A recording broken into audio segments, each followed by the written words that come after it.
Woo! Ministry of the Living. Welcome to High Vibes at 5:55. There's a weird vibe going on around here today. Oh my goodness, Michelle House from Rich Living, coming to you from Brisbane, Australia. Hello, my friends. Lovely to see you all joining. Good morning. There's something in the coffee this morning, that's for sure. That's for sure. Awesome. So here we are, midweek. Oh, big stretches, big stretches. How's your week going? This microphone is in my way today. I don't know what's happening. I'm all a bit out of sorts. You can't see behind, but I've started to move things. We've got some renos happening in this room over the weekend, so there's shit everywhere. Oh, if only you could see. Anyway, good morning, good morning, good morning. Okay, so we're gonna have a little chat today about accessing inner guidance, because a lot of people I speak with, obviously I speak a lot to people around money, and that's how people come to know me. They come to know me about helping them solve their money problem practically. But then I'm able to take them on this journey emotionally and help them see, like we were talking about yesterday, money stories, and see all these other things in relation to the reason why you're not paying off your credit card, right? And one of the things that I talk to people about is being able to access your inner guidance, which is sometimes called intuition or insight. I don't know, there might be some other words. If there's some other words, feel free to pop them in the comments. But our inner guidance system, for me, it's almost like a compass. And then I'm often asked the difference between instinct and intuition. What is the difference there? For me, and everything that I've read about instinct is something that is learned.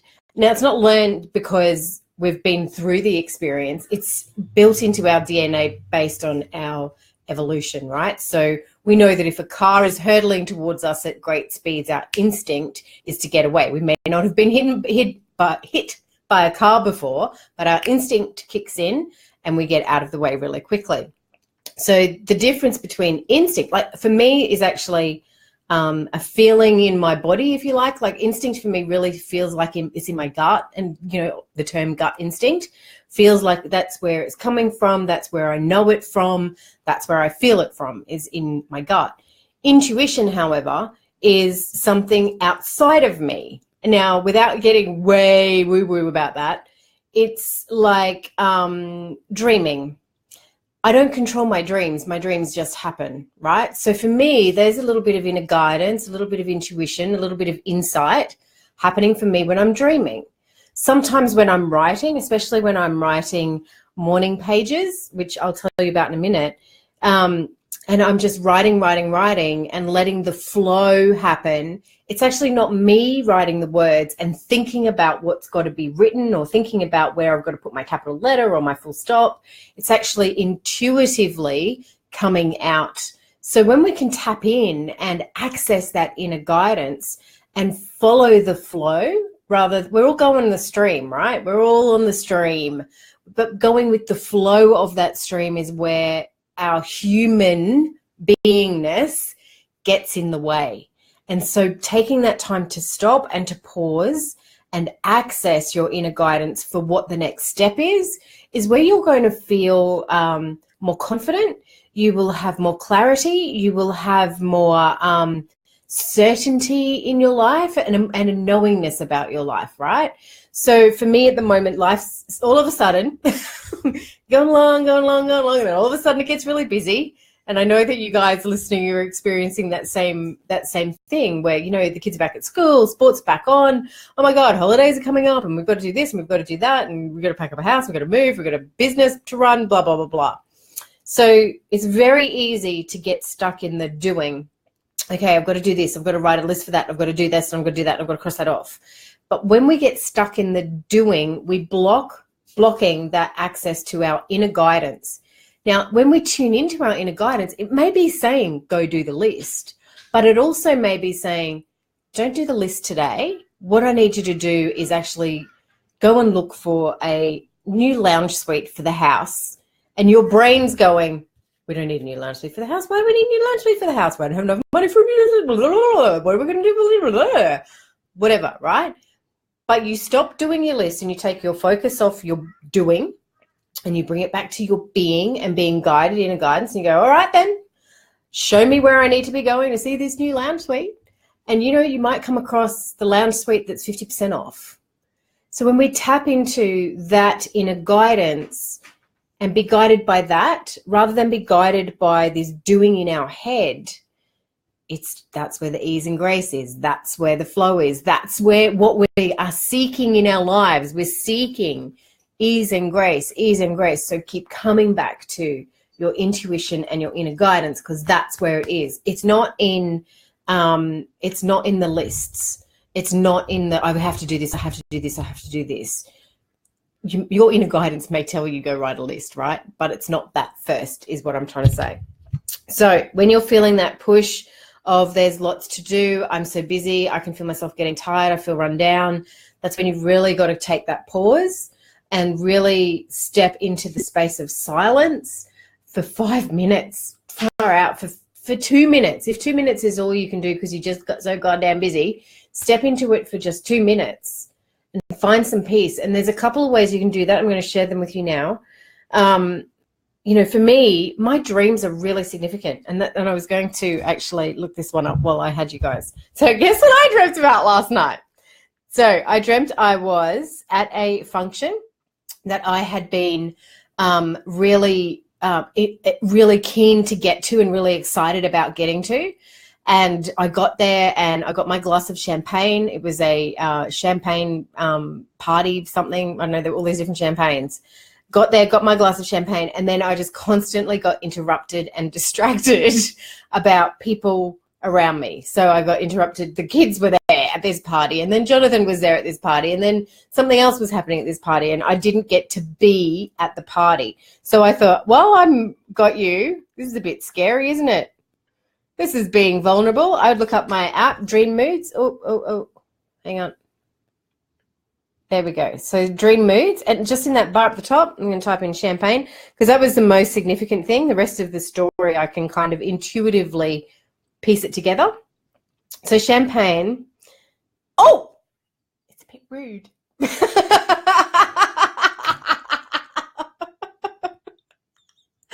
Okay, I'm going to go blushing. To see the am I blushing? I think I'm blushing. To see the opening of a bottle of champagne symbolizes a sexual act. Alternatively, it represents extravagance and overindulgence, or it indicates a celebration or a personal achievement that you are proud of. So when you look at that and you interpret it and you use your intuition, so I could rule out the first one because that wasn't happening. And then the second one, extravagance and overindulgence, that really doesn't relate to me either. But the third statement indicates a celebration or a personal achievement that you are proud of. Yes, because all of those people that were there at the party that were interrupting me it was a big week for me last week. I achieved a lot. I finished a lot of stuff I needed to do. I was in a celebration feeling all weekend about how I had got through all of these things that I needed to get through and things had been complete. So then I go, oh, okay, so my intuition is telling me to keep that vibe going, keep that celebration vibe going, which is what I'll do. So you can tune into your intuition through your dreams. Maybe I better visit the first one. I'll keep you posted. No, I won't. Writing. So writing in a journal. And when I say writing in a journal, I don't mean going and getting a big bloody booklet thing. Have I got any here? I'm just looking in this messy office of mine. So just a little size book, like a little notebook about this big. And the idea with the morning pages, you can read a book by Jane Cameron, and it's called The Artist's Way, and it teaches you how to get this process happening. It's not something that happens overnight. I really struggled with it, but now I find it very easy, and it's the best thing for me. It's actually my number one thing to go to when I'm scattered and when I've got too many options on the table, and when I've been way out there and got lots of things happening and don't know which one to do next. I come back to this and I just, ground myself first, and then I start to write. And the idea with the writing is you don't think about what you've got to write. Okay, so initially you might want to just do what I call a brain dump and just get everything out. So get everything out like got to make kids lunches, got to make sure that they've got their swimming bag packed, got to this, got to that, get it all out, right? And then you're left with the silence, which is what we're aiming for. We're aiming for this silent space for a moment where you can take a deep breath and you can go, okay, guide me. What do I need to be doing now? What do I need to be doing next? I'm just going to, and then you could even write. I'm just going to start writing here. And you're going to let me know what I can do next. And then something will pop into your head and you'll go, remember that time that you read that book about something? That might help you with the program that you're writing. I'll go, ooh, okay. And then, so should I be writing my program now? Yes, maybe write your program. So start writing and getting things out. I find the answers to so many things that way. I really do. And it just takes a lot of practice. If you can, and everything does, and discipline, right? So you're tuning it in. You're tuning it in. We were talking about something the other day as a family, and somebody was trying to do something. I can't remember what it was. I'm just looking at Lockie. And they were trying to do something, and I said, well, you've got to keep doing it over and over again. You can't just do it that one time or that, 3 days later. It's not how it works. You're activating the muscle. I don't know what we're talking about. We're talking about maths. When you're learning your times tables, you can't learn your times tables on Monday and then come back and learn them on Sunday, because you're actually creating a new highway in your brain. You're activating a new neural pathway in your brain that is going to know the times tables. So you need to be doing it every single day because you're building it. Just like when people are out building a highway, they don't build half of it and then go, you know what, we don't really feel like putting the bitumen on anymore. No, we'll come back and do that later. They actually get stuck in. They do all the prep work. They put the bitumen down. They open up the highway. Same thing. That's what we're doing here. So the same with your writing. So a little bit every day. If you can only do a page, just do a page. If you can do 3 pages, do 3 pages. I know I've said this to people before, and they've come back with, somebody I think came back with 32 pages because they just needed to get stuff out. And when you get stuff out, intuition can come in and inner guidance can come in, and it can tell you what you need to do next.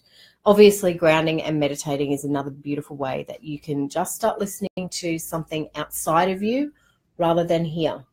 Because what's going on here in between your ears is where your limiting beliefs and your self-doubts live. What's going on out here, just on this little outskirt where you're connecting with universal guidance, that's where the magic's going to happen. All right? So maybe take something up like that today and access your inner guidance. Let me know what you access. All right. Have a beautiful morning, and I will see you tomorrow. High fives, everyone.